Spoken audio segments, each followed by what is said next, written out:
അങ്ങനെ ഞാൻ പോയി ബെത്ലഹേം കുടുംബ യൂണിറ്റ് കണ്ടു കേട്ടോ. അപ്പോൾ ഇത് സിനിമയുടെ റിവ്യൂ കാര്യങ്ങളോ ഒന്നുമല്ല, ജസ്റ്റ് ഒരു അഭിപ്രായം മാത്രം. അതായത് ഈ സിനിമ എന്ന് പറഞ്ഞു കഴിഞ്ഞാൽ എനിക്ക് വളരെ ഇഷ്ടപ്പെട്ടതുകൊണ്ട് മാത്രം നിങ്ങളുമായിട്ടൊന്ന് പങ്കുവെച്ചേക്കാമെന്ന് വിചാരിക്കുന്നു. അപ്പോൾ ഈ ഓണത്തിന് എന്തൊക്കെയാണെന്ന് പറഞ്ഞാലും ഫാമിലിയൊക്കെ ആയിട്ടൊന്ന് സിനിമയ്ക്ക് പോകണമെന്ന് ആഗ്രഹിക്കുന്ന ആൾക്കാരുണ്ടല്ലോ, അപ്പോൾ അവർക്ക് പറ്റിയ സിനിമയാണ്.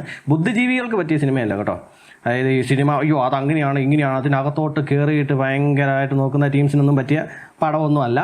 ഒരു ഫാമിലി പ്രേക്ഷകർക്ക് വീട്ടുകാരൊക്കെ ആയിട്ടൊന്ന് പോയി കുറച്ച് നേരം ഒരു 2-2.5 മണിക്കൂർ ചിരിച്ച് കുത്തി മറിഞ്ഞ് വരാൻ പറ്റിയൊരു പടമാണ്. No tension. അതായത് ചില പടങ്ങളൊക്കെ കാണുമ്പോൾ ഇനി അടുത്ത് എന്താ സംഭവിക്കാൻ പോകുന്ന ടെൻഷൻ ടെൻഷൻ ടെൻഷൻ അങ്ങനെ ഒരു സംഭവമേ ഇതിനകത്തില്ല. ചുമ്മാ 2-2.5 മണിക്കൂർ ഇങ്ങനെ നല്ല രസം. നമ്മൾ ആ കഥാപാത്രങ്ങളുടെ ഒപ്പം നമ്മളിങ്ങനെ സഞ്ചരിക്കുക. ഈ സിനിമയാണെന്നുള്ള കാര്യം തന്നെ നമ്മൾ മറന്നുപോകും. നിവിൻ പോളിയുടെയൊക്കെ പെർഫോമൻസ് എന്ന് പറഞ്ഞാൽ ഒന്നൊന്നരയാണ്. പിന്നെ അതുപോലെ തന്നെ മമിത ബൈജു സത്യം പറഞ്ഞാൽ തമിഴ്നാട്ടിലൊക്കെ പോയി തമിഴ് പടങ്ങളിലൊക്കെ അഭിനയിച്ചിട്ട് വിജയുടെ കൂട്ടത്തിലും സൂര്യയുടെ കൂട്ടത്തിലൊക്കെ അഭിനയിച്ച് കഴിഞ്ഞപ്പോഴത്തേക്ക് അത് കണ്ടിട്ട് എനിക്ക് കുറച്ച് ഓവർ പോലെയൊക്കെ തോന്നിയായിരുന്നു. പ്രേമലുവിൻ്റെ അതൊക്കെ ഭയങ്കര ഇഷ്ടമായിരുന്നു. പക്ഷേ ഇതിനകത്തോട്ട് വന്നു കഴിഞ്ഞപ്പോൾ അതുപോലെ തന്നെ നല്ല സൂപ്പറാണ്. എല്ലാവരും എടുത്തു പറയുന്നില്ല, എല്ലാവരും അടിപൊളി പ്രകടനമാണ്. അതുപോലെ സ്ക്രിപ്റ്റ് എൻ്റെ പൊന്നി ഇതെങ്ങനെ എഴുതി ഒപ്പിച്ച്. കാരണം എന്നാന്ന് വെച്ച് കഴിഞ്ഞാൽ ഇതിനകത്ത് കോമഡി എന്ന് പറഞ്ഞു കഴിഞ്ഞാൽ കോമഡിക്ക് വേണ്ടി കോമഡി എഴുതിയിട്ടില്ല. ചില പടത്തിനകത്തൊക്കെ അങ്ങനെയല്ല, കുറച്ച് കോമഡി കാണിച്ചേക്കാന്ന് ഓർത്തുകൊണ്ട് എവിടെന്നെങ്കിലും ഒരു അളിഞ്ഞ കോമഡി ഇങ്ങോട്ട് കൊണ്ടുവന്ന് വെക്കും. അതിനും ചിരിക്കുന്ന ആൾക്കാരുണ്ടേ.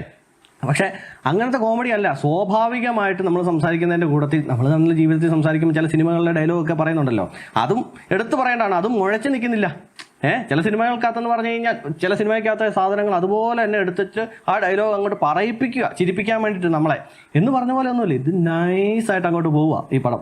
ഈ സിനിമ കണ്ട് ഇറങ്ങി കഴിഞ്ഞപ്പോഴത്തേക്കും നല്ലൊരു സദ്യ കഴിച്ചിട്ട് അവസാനം പച്ചമോരും കുടിച്ചിട്ട് ഇങ്ങോട്ട് ഇറങ്ങി വന്നൊരു ഫീല്. സദ്യ എന്ന് എടുത്ത് പറയാൻ കാരണം എന്താണെന്ന് വെച്ച് കഴിഞ്ഞാൽ ഓണമല്ലേ, അതുകൊണ്ട് പറഞ്ഞാൽ എല്ലാ തരത്തിലുള്ള കറികളും നല്ല കുറേശ്ശെ ഇങ്ങനെ എല്ലാം കൂടെ ഇട്ട് കൂട്ടി കുഴച്ച് അടിച്ചിട്ട് അവസാനം ഇച്ചിരി മോരും കൂടെ അങ്ങോട്ട് ഇങ്ങനെ ഒഴിച്ചിട്ട് ഇറങ്ങി വരുമ്പോഴത്തേക്കുള്ളൊരു സുഖം ഉണ്ടല്ലോ, അതാണ് ഈ സിനിമ. ഫാമിലി പടം എന്ന് ഞാൻ പറഞ്ഞുകൊണ്ട് ഇതെന്താ ഫാമിലിക്ക് മാത്രമേ പോയി കാണാവുള്ളൂ എന്നൊന്നും തെറ്റിദ്ധരിക്കരുത് കേട്ടോ. പണ്ടത്തെ സത്യനന്ദിക്കാട് ചിത്രങ്ങളില്ലേ, അത്തരത്തിലുള്ള പടങ്ങളൊക്കെ ഇഷ്ടപ്പെടുന്ന ആൾക്കാർക്കൊക്കെ പറ്റിയ പടമാണ്.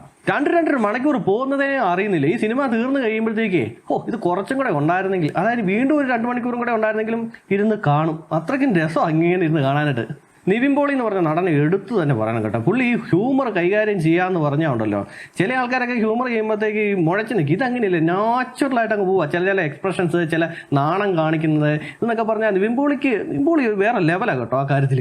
പിന്നെ ചില ബുദ്ധിജീവികൾ പറയാൻ സാധ്യതയുള്ള ഒരു കുറ്റം വേണമെങ്കിൽ ഞാൻ അങ്ങോട്ട് പറഞ്ഞു തരാം. അതായത് ഗിരീഷ് ഷേഡിയുടെ ഇതിന് മുമ്പത്തെ ഒരു സിനിമയുണ്ട്, ആ സിനിമയായിട്ടൊരു കണക്ഷൻ പോലെയൊക്കെ തോന്നുന്നു, ആ സിനിമ പോലെ തന്നെ ഇരിക്കുന്നല്ലോ എന്നൊക്കെ ചില ആൾക്കാർ പറയാൻ സാധ്യതയുണ്ട്. അത് എന്തെങ്കിലും ആയിക്കോട്ടെ, ഞാൻ ഉദ്ദേശിക്കുന്നത് നമ്മളെ സാധാരണ പ്രേക്ഷകർ ഒരു 2-2.5 മണിക്കൂർ എൻജോയ് ചെയ്ത് കാണാൻ പറ്റിയ ഒരു സിനിമ, അല്ലാതെ അതിൻ്റെ അകത്തോട്ട് ആഴത്തിലോട്ട് കയറി അത് അതുപോലെ ഉണ്ടല്ലോ ഇതുപോലെ ഉണ്ടല്ലോ അങ്ങനെയൊക്കെ നോക്കിക്കഴിഞ്ഞാൽ ചില കണക്ഷൻസൊക്കെ അങ്ങോട്ടും ഇങ്ങോട്ടൊക്കെ തോന്നാം. അതൊന്നും വലിയ കാര്യമാക്കണമെന്നേ. നമുക്ക് എൻജോയ് ചെയ്യണോ 2-2.5 മണിക്കൂർ വിട്ടുപോക്കോ?